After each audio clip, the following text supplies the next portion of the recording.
Tonight on News Beach, March Madness is finally here. Keep watching as Tiger TV Sports gives you the rundown. Later, we give you an update on the rising Mississippi River levels, and the results might just give you some relief. Finally, we cover the first ever Ability Awareness Week at LSU. Find out more on the panel on anxiety and depression. All this and more. News Beat starts right now.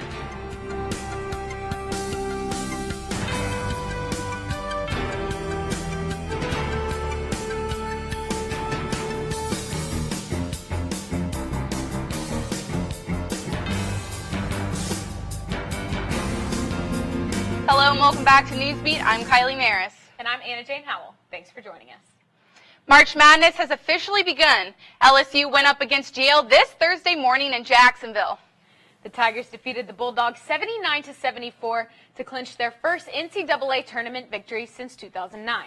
Tiger TV Sports was at the game, and Courtney Lane Brewer will be in studio later to give the full recap. The Mississippi River's levels have been on the rise. It has broken the 1945 record and is currently the second highest level in history. Tiger TV's Josh Bowering got his feet wet this week to uncover what's causing the Mississippi River to flood in Baton Rouge.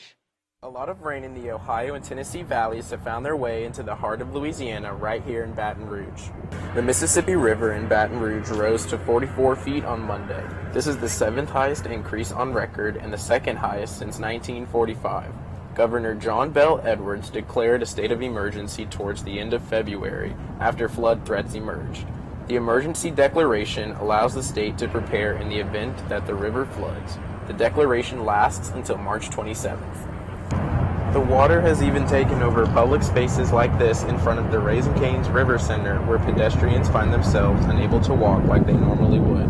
The water has engulfed these large stairs and is very close to the running trail outside of the Veterans Memorial and Museum.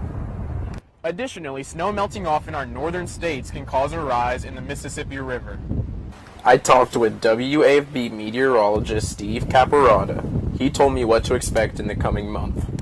Levels are now falling on the Ohio and Tennessee rivers, and that should provide some modest relief in the coming weeks, but the flooding up along the Missouri River will probably send another surge our way in April. However, the current outlook suggests that surge won't produce river levels as high as what we've seen over the last few weeks locally. Reporting for Tiger TV, I'm Josh Bowering. Back to you guys. Thanks, Josh. People that live north of St. Louis are expected to experience minor to moderate flooding, but meteorologists predict that the same won't be said for Baton Rouge. Well, this week marks the first Ability Awareness Week. A variety of panels will be hosted all week to shed some light on the common illnesses that students face in college.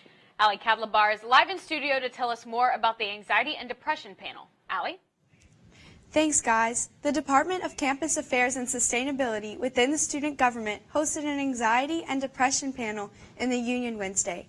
It's part of LSU's first Ability Awareness Week, bringing awareness to these common illnesses and providing tips for treatment. During LSU's first Ability Awareness Week, the student government hosted a panel of resources from the Student Health Center, the Law Center, and the National Alliance of Mental Health in the Union Wednesday to speak about anxiety and depression. Anxiety and depression are the top two mental health issues that students face on campus. With the end of the semester approaching, the rates of students seeking help tends to rise mid-semester. The panel provided tips to help students that may be struggling, as well as the effect of mental illnesses on students. The mental health affects every facet of student life and certainly academic performance. So certainly students who may be struggling in other areas of their life and are seeing their grades slip may start to recognize that depression and anxiety may be playing a role. Moderator and LSU senior Olivia Rackley shares her personal experience and the first step to realizing you may be struggling with anxiety or depression. First step really is realizing that you are struggling. I've struggled with anxiety pretty much my entire life, and it took me until my senior year of high school to really get it. And then taking that first step and talking to somebody. The panel also gave several resources to find help, such as group or individual counseling or attending fun activities hosted by NAMI. Rackley promoted the motives of Ability Awareness Week and hopes that more panels like these will have a large impact on anxiety and depression on the LSU campus. We talk about it, the more people show up, the more often it happens, that's when it'll become a bigger thing, and that's the goal, always. If you or someone you know is struggling with anxiety or depression, you can make an appointment with a counselor and find out more information at www.lsu.edu/hsc/mental health. For Tiger TV, I'm Allie Cadlabar. Back to you at the desk. Arguably the most exciting student government election in recent years will now continue into next week. Tiger TV reporter Walter Miller has the recap. With every spring comes the arrival of LSU student government elections and campaigning. However, this past year's race differed than those of previous years, and it did not go without students noticing. While usually a ticket runs unopposed, this year's race had 5. Avery Bracken, student worker for the Brooklyn and Corey ticket, shares her thoughts on why. I think this year I think students saw how active Stuart and Rachel were as president and vice president, and before they hadn't realized the potential of how much you can do with the president and VP positions. Even those outside of the world of student government, such as theater major Chloe Dietz, noticed the shift from previous years with 2019's election. I think that also really affected how many people voted and were interested, because obviously 5 groups of people, they know more people are affected by it.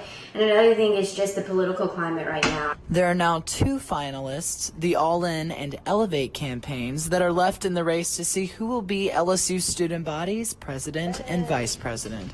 While there can only be one winner, this past election season has left students optimistic about upcoming years and what they will look like for student government. For Tiger TV News, I'm Walter Miller. The winner of student body president and vice president will be announced this upcoming Monday. Wednesday, the sitcom trivia night was hosted in the Student Union. Tiger TV reporter Najee Martin is in studio to give us the details of how it went down. Naja? Thanks, guys. The sitcom trivia night was hosted Tuesday in the Union, giving students the opportunity to unwind and have fun with family and friends. There were 6 rounds of questions with 12 questions per round, each with increasingly difficult questions involving 70 sitcoms and guessing their iconic theme songs. The winning team got to choose from a selection of LSU prizes like a mug and t-shirt. Be on the lookout for the next trivia night so you don't miss out on all the fun. Thanks, Najee. When we return, time to check on your brackets with this weekend's sports update. When we return, find out who is going to be performing at the upcoming Baton Rouge Blues Festival. Stay tuned. Well, it's that time of year again. That's right. The 25th annual Baton Rouge Blues Festival will be back in town April 13th and 14th this year. A variety of musicians, bands, and performers will be playing across 5 different stages in downtown BR. You can visit BatonRougeBluesFestival.org for the full lineup. Well, that's all the time we have. For more news, check out our social media pages or visit TigerTV.tv. I'm Kylie Maris. And I'm Anna Jane Howell. Have a good night, Tiger.